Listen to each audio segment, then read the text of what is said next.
ಎಲ್ಲರಿಗೂ ನಮಸ್ಕಾರ. ಇವತ್ತು ಈ ವಿಡಿಯೋ ನಿಮ್ಮ ಮುಂದೆ ಬಂದಿದೆ.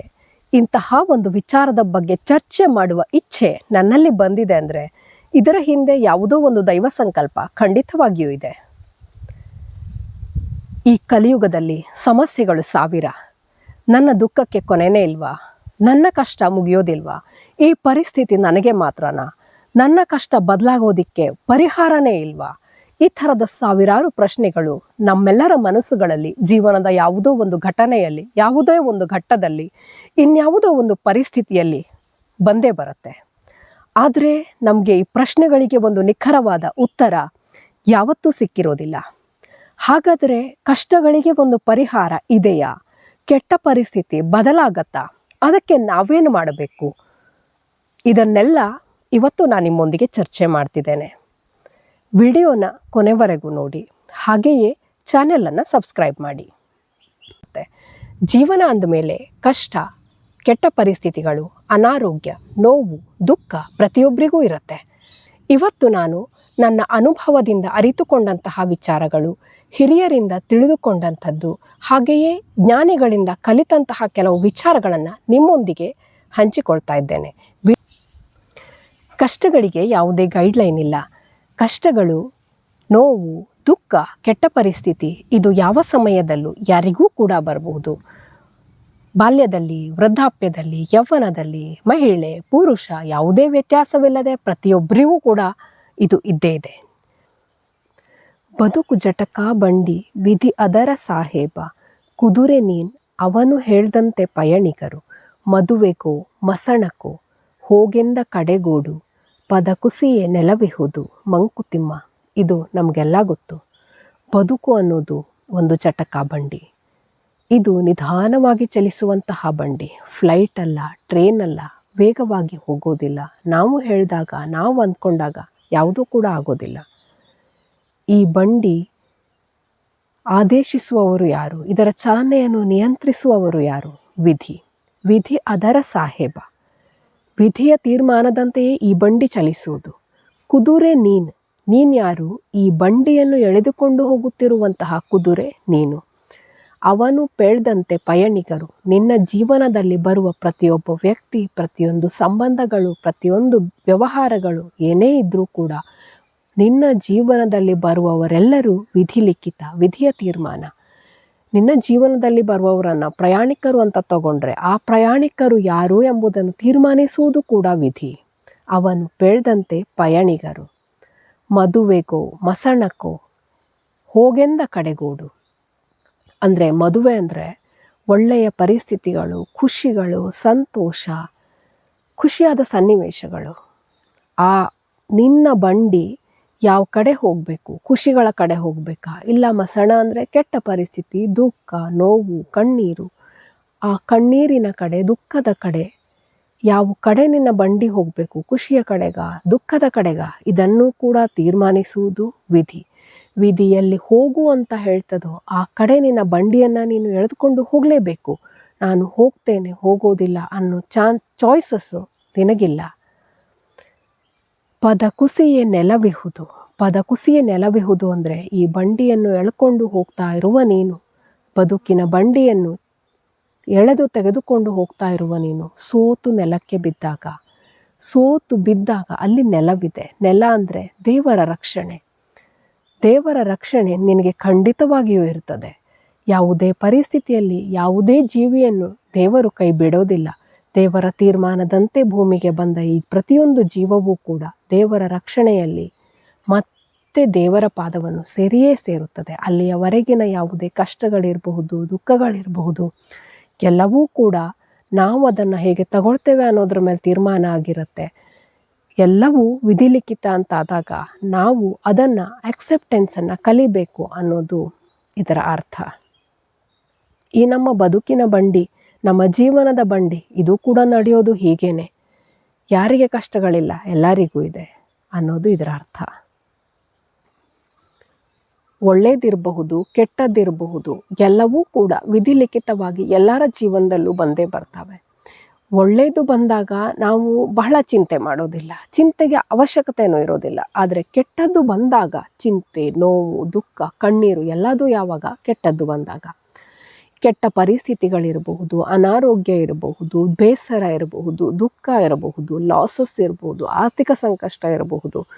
ಯಾವುದೂ ಕೂಡ ನಮ್ಮ ತೀರ್ಮಾನ ಅಲ್ಲ, ವಿಧಿ ಲಿಖಿತವಾಗಿ ಅವೆಲ್ಲ ಬಂದಿರ್ತವೆ. ಅವು ಬಂದಾಗ ನಾವು ಅದನ್ನು ಹೇಗೆ ತಗೊಳ್ತೇವೆ, ಅದಕ್ಕೆ ನಮ್ಮ ರಿಯಾಕ್ಷನ್ ಹೇಗಿರುತ್ತೆ, ಅಂತಹ ಸಂದರ್ಭದಲ್ಲಿ ನಾವು ನಮ್ಮನ್ನು ಯಾವ ರೀತಿಯಾಗಿ ಇಟ್ಕೊಳ್ತೇವೆ ಅನ್ನೋದು ನಮ್ಮ ಕೈಲಿರುತ್ತೆ. ಮುಖ್ಯವಾಗಿ ನಾವು ನೋಡಬೇಕಾಗಿದ್ದು ಇದನ್ನೇ. ಅದನ್ನು ಬದಲಾಯಿಸಲಿಕ್ಕೆ ಸಾಧ್ಯವಿಲ್ಲ ಅಂದಾಗ ಆ ಸಮಯದಲ್ಲಿ ನಾನು ಹೇಗಿರ್ತೇನೆ ಅನ್ನೋದೇ ಮುಖ್ಯ. ಯಾವುದೋ ಒಂದು ಮಿರಾಕಲ್ ಆಗುತ್ತೆ, ನನ್ನ ಕೆಟ್ಟ ಪರಿಸ್ಥಿತಿಗಳು ಬದಲಾಗುತ್ತೆ, ನನ್ನ ಜೀವನದಲ್ಲಿ ಒಳ್ಳೆಯ ಸಮಯ ಬರುತ್ತೆ ಅಂತ ನಾವೆಲ್ಲರೂ ಕಾಯ್ತಾ ಇರ್ತೇವೆ. ಆದರೆ ಆ ಮಿರಾಕಲ್ಲು ಬರೋದೇ ಇಲ್ಲ. ಯಾವಾಗ ಮಿರಾಕಲ್ ಬರುತ್ತೆ ಅನ್ನೋದೇ ಗೊತ್ತಿರೋದಿಲ್ಲ. ಹಾಗಾದರೆ ಈ ಮಿರಾಕಲ್ ಯಾವಾಗ ಆಗೋದು? ಆಗತ್ತೆ ಮಿರಾಕಲ್ಲು ಯಾವಾಗ ಅಂದರೆ, ನಾವು ಆಂತರಿಕವಾಗಿ ನಮ್ಮನ್ನು ನಾವು ಬದಲಾಯಿಸಿಕೊಂಡಾಗ, ನಮಗೆ ಬೇಕಾದ ಬದಲಾವಣೆಗೆ ನಮ್ಮನ್ನು ನಾವು ಸಿದ್ಧಪಡಿಸಿಕೊಂಡಾಗ, ಆ ಹೋರಾಟಕ್ಕಾಗಿ ನಾವು ತಯಾರಾದಾಗ, ಆಗ ಮಿರಾಕಲ್ಲು ನಾವೇ ಮಾಡ್ತೇವೆ. ಬದಲಾವಣೆ ಬೇಕಾಗಿರೋದು ನಮ್ಮಲ್ಲಿ. ನಾವು ನಮ್ಮನ್ನು ನಾವು ಸಮರ್ಪಿಸಿಕೊಂಡು ನಮ್ಮ ಬಗ್ಗೆ ನಾವು ನಂಬಿಕೆಯಿಂದ ಯಾವಾಗ ಕಷ್ಟವನ್ನು ಎದುರಿಸ್ತೇವೋ ಆಗ ಮಿರಾಕಲನ್ನು ನಾವೇ ಮಾಡ್ತೇವೆ. ಆತ್ಮ, ಪರಮಾತ್ಮ ಹಾಗೂ ಪ್ರಕೃತಿ ಒಂದಕ್ಕೊಂದು ಆಳವಾದ ಸಂಬಂಧ ಇರುವಂಥವು. ಯಾವುದೇ ಒಂದು ಆತ್ಮ ಪರಮಾತ್ಮನ ಆದೇಶವಿಲ್ಲದೆ ಭೂಮಿ ಮೇಲೆ ಬರೋದಕ್ಕೆ ಸಾಧ್ಯನೇ ಇಲ್ಲ. ಆ ಆತ್ಮಕ್ಕೆ ಒಂದು ದೇಹವನ್ನು ಕೊಟ್ಟು ಭೂಮಿಗೆ ಕಳಿಸುವುದೇ ಪರಮಾತ್ಮ. ಮನುಷ್ಯ ದೇಹ ಇರಬಹುದು, ಪ್ರಾಣಿ ದೇಹ ಇರಬಹುದು, ಕೀಟದ ದೇಹ ಇರಬಹುದು, ಅದಕ್ಕೊಂದು ದೇಹವನ್ನು ಕೊಟ್ಟು ಅದು ಏನೇನು ಅನುಭವಿಸಬೇಕು, ಏನೇನು ಕಳ್ಕೋಬೇಕು, ಏನೇನು ಪಡ್ಕೋಬೇಕು ಅನ್ನೋದನ್ನು ತೀರ್ಮಾನಿಸಿ ಭೂಮಿ ಮೇಲೆ ಕಳಿಸಿರುವುದು ಭಗವಂತ. ಹಾಗಾಗಿ ಈಗ ನೋಡಿ, ಕಷ್ಟಗಳನ್ನು ಅನುಭವಿಸು ಅಂತಾನೆ ಭಗವಂತ ಕಳಿಸಿರೋದು. ಎಲ್ಲ ಸುಖ ಪಟ್ಕೊಂಡು ಬಂದುಬಿಡಪ್ಪ ಸ್ವರ್ಗಕ್ಕೆ ವಾಪಸ್ಸು ಅಂತ ಭಗವಂತ ಒಂದು ದೇಹವನ್ನು ಇಲ್ಲಿ ಕಳ್ಸೋಕ್ಕೆ ಸಾಧ್ಯ ಇದೆಯಾ? ಒಂದು ಆತ್ಮವನ್ನು ಇಲ್ಲಿ ಕಳ್ಸೋಕ್ಕೆ ಸಾಧ್ಯ ಇದೆಯಾ? ಸಾಧ್ಯನೇ ಇಲ್ಲ. ತ್ರಿಮೂರ್ತಿಗಳಿಗೂ ಕೂಡ ಈ ಕಷ್ಟಗಳು ತಪ್ಪಲಿಲ್ಲ. ನೋಡಿ, ವಿಷ್ಣು ಭಗವಂತ ಶ್ರೀಕೃಷ್ಣನಾಗಿ ಅವತರಿಸ್ತಾರೆ ಭೂಮಿ ಮೇಲೆ. ಕಷ್ಟ ತಪ್ಪಿದೆಯಾ? ಕಷ್ಟ ತಪ್ಪಲಿಲ್ಲ. ಆ ಕೃಷ್ಣ ಅನುಭವಿಸಿದ ಪಾಡೇನು, ಪಟ್ಟ ಕಷ್ಟಗಳೇನು, ಹೋರಾಡಿದ ಯುದ್ಧಗಳೇನು, ಹೇಳಿಸಿಕೊಂಡ ಮಾತುಗಳೇನು, ಶ್ರೀಕೃಷ್ಣನನ್ನು ಬಿಡದ ಕಷ್ಟ ಭೂಮಿ ಮೇಲಿನ ಹುಲುಮಾನವರಾದ ನಮ್ಮನ್ನು ಬಿಡೋದಿಕ್ಕೆ ಸಾಧ್ಯನೇ ಇಲ್ಲ. ವಿಧಿ ಲಿಖಿತವಾಗಿದ್ದನ್ನು ನಾಶ ಮಾಡುವ, ಬದಲಾಯಿಸುವ ಶಕ್ತಿ ನಮಗಿಲ್ಲ ಅಂತಾದರೆ ಈ ಕಷ್ಟಗಳು, ಈ ಸಮಸ್ಯೆಗಳು, ಇವಕ್ಕೆಲ್ಲ ಪರಿಹಾರ ಏನು? ಪರಿಹಾರ ಎಕ್ಸೆಪ್ಟೆನ್ಸ್. ಯಾವಾಗ ವಿಧಿಲಿಖಿತವಾಗಿದ್ದನ್ನು ನಾಶ ಮಾಡಲಿಕ್ಕಾಗಲಿ ಬದಲಾಯಿಸಲಿಕ್ಕಾಗಲಿ ನಮಗೆ ಸಾಧ್ಯ ಇಲ್ಲ, ನಾವು ಹುಲುಮಾನವರು, ದೇವರ ಆಜ್ಞೆಯಂತೆ ನಡೆಯುವವರು ಅಂತಾದಾಗ ನಾವು ಇದನ್ನು ಒಪ್ಕೊಳ್ಳೋದಕ್ಕೆ ಕಲಿಬೇಕು. ಹೌದು, ಈ ಭೂಮಿ ಮೇಲೆ ನಾನು ನನ್ನ ಕರ್ಮಗಳಿಗಾಗಿ ಏನೋ ಒಂದನ್ನು ಅನುಭವಿಸಲಿಕ್ಕೆ, ಏನೋ ಒಂದನ್ನು ನನ್ನ ಕರ್ತವ್ಯವನ್ನು ಮಾಡಲಿಕ್ಕೆ ಬಂದಿದ್ದೇನೆ ಅಂತ ಆದಾಗ ಸುಖ ದುಃಖ ಎಲ್ಲವೂ ಕೂಡ ದೇವರ ತೀರ್ಮಾನ. ನಾನು ಅದನ್ನು ಒಪ್ಕೊಳ್ಳೋದಕ್ಕೆ ಕಲಿಬೇಕು. ಇವತ್ತು ಕಷ್ಟ ಬಂದಿದೆ, ನಾಳೆ ಸುಖ ಬರಬಹುದು. ಇವತ್ತು ನೋವಿದೆ, ನಾಳೆ ಖುಷಿ ಬರಬಹುದು.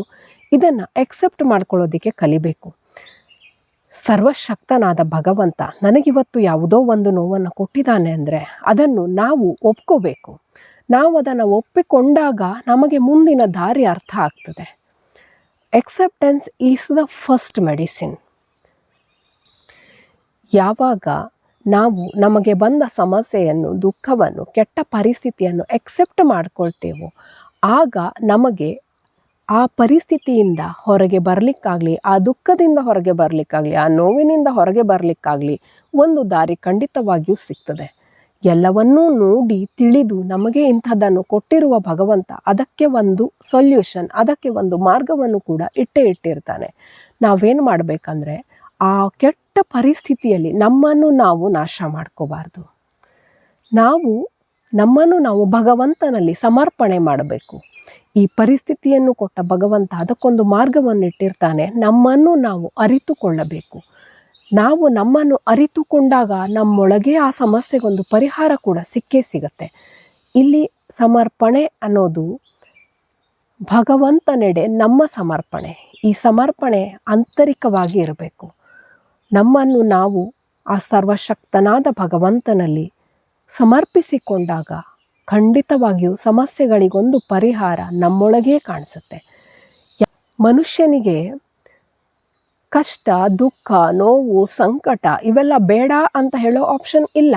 ಆದರೆ ಅದರಿಂದ ನಾನು ಹೊರಗೆ ಬರುವ ಆಪ್ಷನ್ ನಮಗಿರುತ್ತೆ. ಅದನ್ನು ಭಗವಂತನೇ ಇಟ್ಟಿರ್ತಾನೆ. ಆದರೆ ನಾವು ಈ ಕಷ್ಟಗಳಲ್ಲಿ ನಮ್ಮನ್ನು ನಾವು ನಾಶ ಮಾಡಿಕೊಳ್ಳದೆ ನಮ್ಮೊಳಗಿನ ನಮ್ಮನ್ನು ಅರಿತಾಗ ಆಗ ನಮಗೆ ಪರಿಹಾರ ಸಿಗತ್ತೆ. ಈ ಸಮರ್ಪಣೆ ಅನ್ನೋದು ಬಹಳ ಶಕ್ತಿಯುತವಾಗಿದ್ದು, ಹನುಮಂತ ಸಮುದ್ರ ಲಂಘನವನ್ನು ಮಾಡ್ತಾನೆ, ಅಂತಹ ರಾಕ್ಷಸರೊಂದಿಗೆ ಹೋರಾಟ ಮಾಡ್ತಾನೆ. ಸೀತಾಮಾತೆಗಾಗಿ ರಾಮನ ಭಕ್ತನಾಗಿ ಹನುಮಂತ ಮಾಡಿರೋದು ನಿಮಗೆಲ್ಲ ಗೊತ್ತು. ನಿಮಗನ್ಸತ್ತಾ ಹನುಮಂತನ ಗದೆಯ ಶಕ್ತಿ ಇದು ಅಂತ? ಅಲ್ಲ, ಇದು ಹನುಮಂತನ ಭಕ್ತಿಯ ಶಕ್ತಿ. ಆ ಹನುಮಂತ ಶ್ರೀರಾಮನಲ್ಲಿ ತನ್ನನ್ನು ತಾನು ಸಮರ್ಪಿಸಿಕೊಂಡಿದ್ದು ಆತನ ಭಕ್ತಿ. ಆ ಭಕ್ತಿಯೇ ಅವನಿಗೆ ಅಷ್ಟು ಶಕ್ತಿಯನ್ನು ಕೊಟ್ಟಿದ್ದು. ಯಾವಾಗಲೂ ಕೂಡ ಶಕ್ತಿ ಇರೋದು ಭಕ್ತಿಯಲ್ಲಿ, ನಂಬಿಕೆಯಲ್ಲಿ, ಸಮರ್ಪಣೆಯಲ್ಲಿ. ಹಾಗಾಗಿ ನಾವು ಸನ್ಮಾರ್ಗದಲ್ಲಿ ಭಗವಂತನೆಡೆ ನಮ್ಮನ್ನು ನಾವು ಸಮರ್ಪಿತ ಮಾಡಿಕೊಂಡು ಒಳ್ಳೆಯ ಯೋಚನೆಗಳಿಂದ ನಮ್ಮನ್ನು ನಾವು ಅರಿತುಕೊಂಡು ನಮ್ಮ ತಪ್ಪುಗಳನ್ನು ತಿದ್ದಿಕೊಂಡು ಮುಂದುವರೆದಲ್ಲಿ ಖಂಡಿತವಾಗಿಯೂ ಈ ದುಃಖಗಳಿಗೆ, ಸಂಕಟಕ್ಕೆ ಒಂದು ಪರಿಹಾರ ಭಗವಂತನೇ ತೋರಿಸ್ತಾನೆ. ಭಗವಂತ ತೋರಿಸದ ಪರಿಹಾರವನ್ನು ಯಾರೂ ಕೂಡ ತೋರಿಸೋದಕ್ಕೆ ಸಾಧ್ಯನೇ ಇಲ್ಲ. ನಾವು ದೇವರನ್ನು ನಂಬೋ ಬದಲಾಗಿ ಯಾರ್ಯಾರನ್ನು ನಂಬಿಡ್ತೇವೆ. ದೇವರನ್ನು ಮೀರಿದ್ದು ಯಾರೂ ಇಲ್ಲ ಅನ್ನೋ ವಿಚಾರ ನಮಗಾ ಕೆಟ್ಟ ಪರಿಸ್ಥಿತಿಯಲ್ಲಿ ನೆನಪೇ ಆಗೋದಿಲ್ಲ.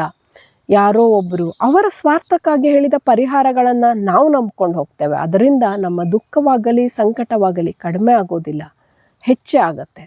ಹಾಗಾಗಿ ನಾವು ಯೋಚಿಸಬೇಕಾಗಿದ್ದು ಪರಿಹಾರವನ್ನು ಯಾರು ಕೊಡಬಹುದು ಅನ್ನೋದನ್ನಲ್ಲ. ಈಗ ನನ್ನನ್ನು ನಾನು ಅರಿತುಕೊಂಡು ಈ ಕಷ್ಟದ ಪರಿಸ್ಥಿತಿಯಲ್ಲಿ ನನ್ನನ್ನು ನಾನು ನಂಬಿಕೆಯಿಂದ ಶಕ್ತಿಯುತವಾಗಿ ಮಾಡ್ಕೋಬೇಕು. ಆಯುಧದಿಂದಾಗಲಿ ಮತ್ಯಾವುದರಿಂದಾಗಲಿ ಅಲ್ಲ, ನನ್ನ ನಂಬಿಕೆ, ನನ್ನ ಸಮರ್ಪಣೆಯಿಂದ. ಅದೇ ನಮ್ಮ ಶಕ್ತಿ.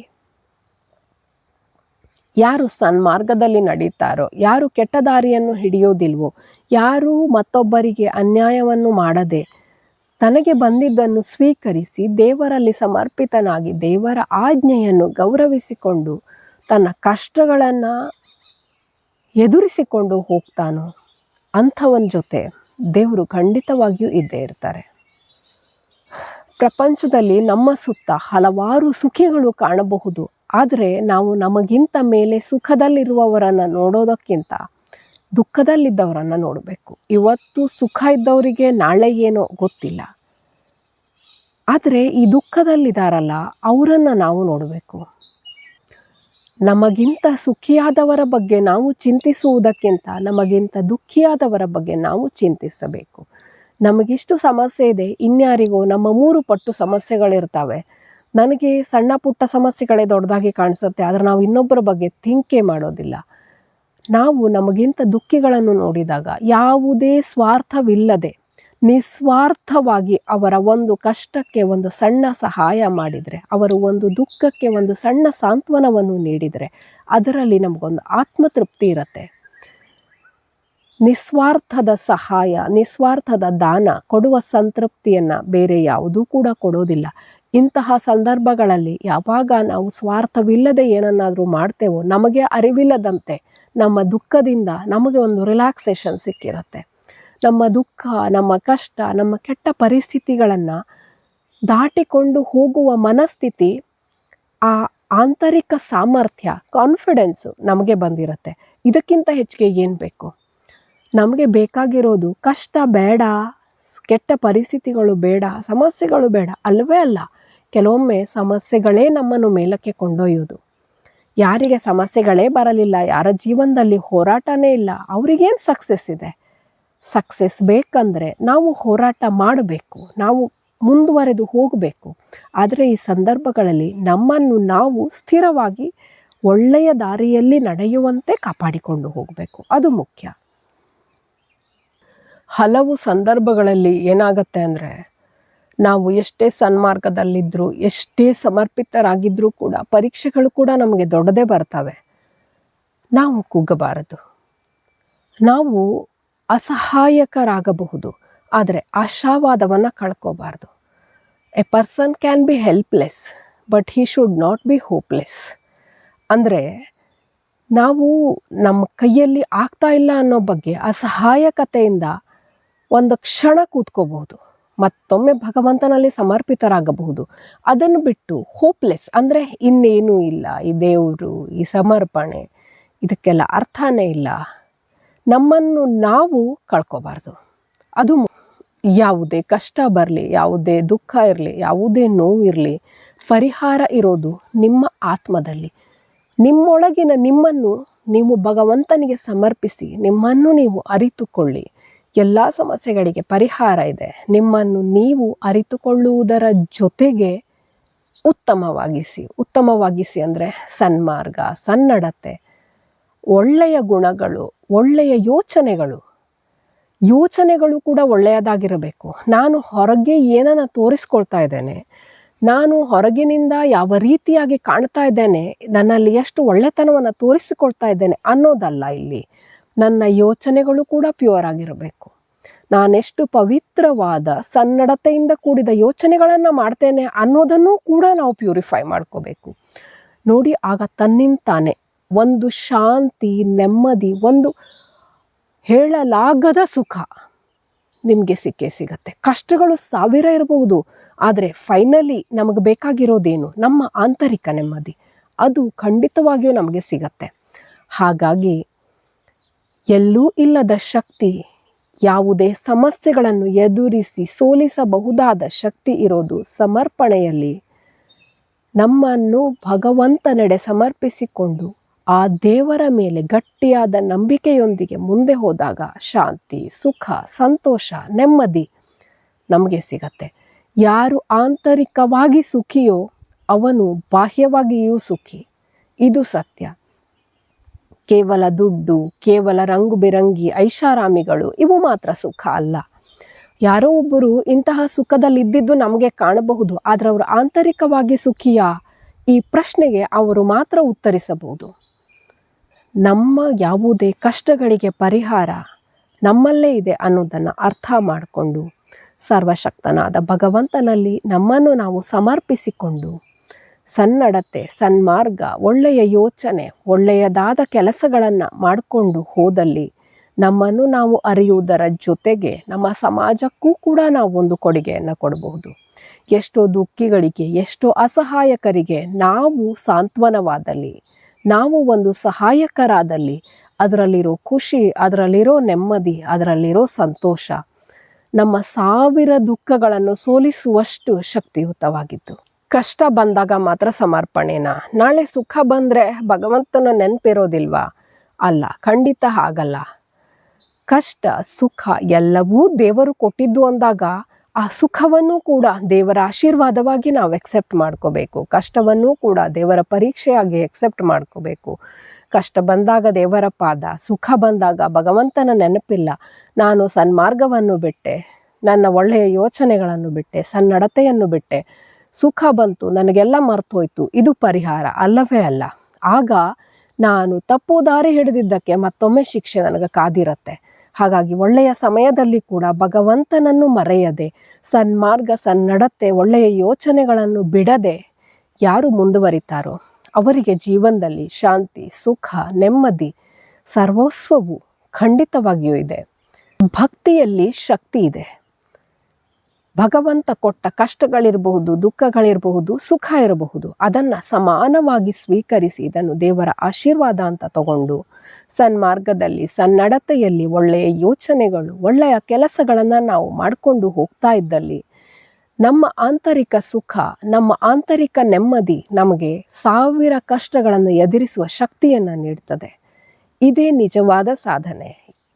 ಕಷ್ಟಗಳು ನನಗೆ ಬೇಡ ಅನ್ನೋದಕ್ಕಿಂತ ಆ ಕಷ್ಟಗಳನ್ನು ಎದುರಿಸಿ ಒಳ್ಳೆಯ ದಾರಿಯಲ್ಲಿ ನಾನು ಮುಂದೆ ಹೋದಲ್ಲಿ ಅದು ನನ್ನ ಗೆಲುವು.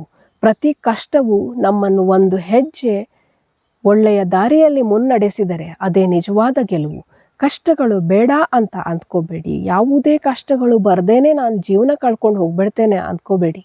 ಬಂದ ಕಷ್ಟಗಳಲ್ಲಿ ನಾನು ಹೇಗಿರ್ತೇನೆ, ನಾನು ನನ್ನ ಸುತ್ತಮುತ್ತಲಿನ ಜನರಿಗೆ ಹೇಗಿದ್ದೇನೆ, ನನ್ನ ಯೋಚನೆಗಳು ಹೇಗಿದೆ, ನನ್ನಲ್ಲಿ ಒಳ್ಳೆತನ ಇದೆಯಾ, ನನ್ನ ಮಾರ್ಗ ಸರಿಯಾಗಿದೆಯಾ, ಇದನ್ನು ನಿಮ್ಮೊಳಗೆ ನೀವು ಹೋಗಿ ಪ್ರಶ್ನೆ ಮಾಡಿಕೊಳ್ಳಿ.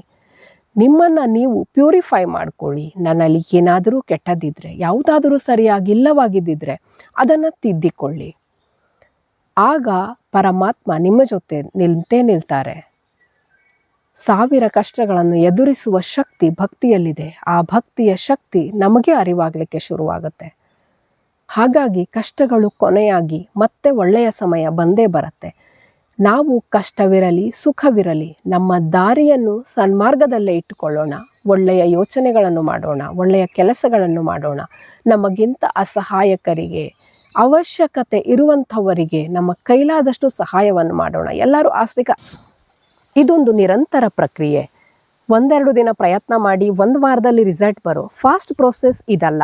ನಾವು ನಮ್ಮ ಜೀವನ ಶೈಲಿಯಲ್ಲಿ, ಯೋಚನಾ ವಿಧಾನದಲ್ಲಿ, ನಡೆ ನುಡಿಯಲ್ಲಿ, ಕಷ್ಟಗಳನ್ನು ಎದುರಿಸುವ ಸಂದರ್ಭದಲ್ಲಿ ನಮ್ಮ ಪ್ರತಿ ಹೆಜ್ಜೆಯಲ್ಲೂ ಅಳವಡಿಸಿಕೊಂಡು ಹೋದಾಗ ಪರಿವರ್ತನೆ ಖಂಡಿತ ಸಿಗತ್ತೆ. ಬದಲಾವಣೆಗೆ ನಾವು ಸಿದ್ಧರಾಗ್ತೇವೆ. ನಮ್ಮಲ್ಲಿ ಆಂತರಿಕ ಸಾಮರ್ಥ್ಯ ಬೆಳೆಯುತ್ತೆ. ಆದರೆ ಇವತ್ತು ಒಂದು ಮುನ್ನುಡಿಯಾಗಿರಬಹುದು. ಆ ಬದಲಾವಣೆಯ ಆರಂಭ ಇವತ್ತಿಂದ ಇರಬಹುದು. ನಿಮಗೆ ಈ ವಿಡಿಯೋ ಒಂದು ಸುಂದರವಾದ ಬದುಕಿನ, ಬದಲಾದ ಜೀವನ ಶೈಲಿಯ ಆರಂಭವಾದಲ್ಲಿ ದಯವಿಟ್ಟು ಕಮೆಂಟ್ ಮೂಲಕ ತಿಳಿಸಿ. ಹಾಗೆಯೇ ನಿಮ್ಮ ಸ್ನೇಹಿತರು, ಬಂಧು ಬಳಗ ಯಾರಾದರೂ ದುಃಖದಲ್ಲಿರೋರಿಗೆ ಈ ವಿಡಿಯೋ ಸಾಂತ್ವನವನ್ನು ನೀಡಬಹುದಾಗಿದ್ದಲ್ಲಿ ಅವರಿಗೂ ಕೂಡ ಶೇರ್ ಮಾಡಿ. ಈ ವಿಡಿಯೋ ಮೂಲಕ ಯಾರದೋ ದುಃಖಕ್ಕೆ ಸಮಾಧಾನ, ಯಾರಿಗೋ ಒಂದು ಹೊಸ ಆರಂಭದ ಮುನ್ನುಡಿ ಸಿಕ್ಕಿದಲ್ಲಿ ನನಗೂ ಕೂಡ ಸಮಾಧಾನ. ಎಲ್ಲರಿಗೂ ಒಳ್ಳೆಯದಾಗಲಿ. ಓಂ ನಮಃ ಶಿವಾಯ.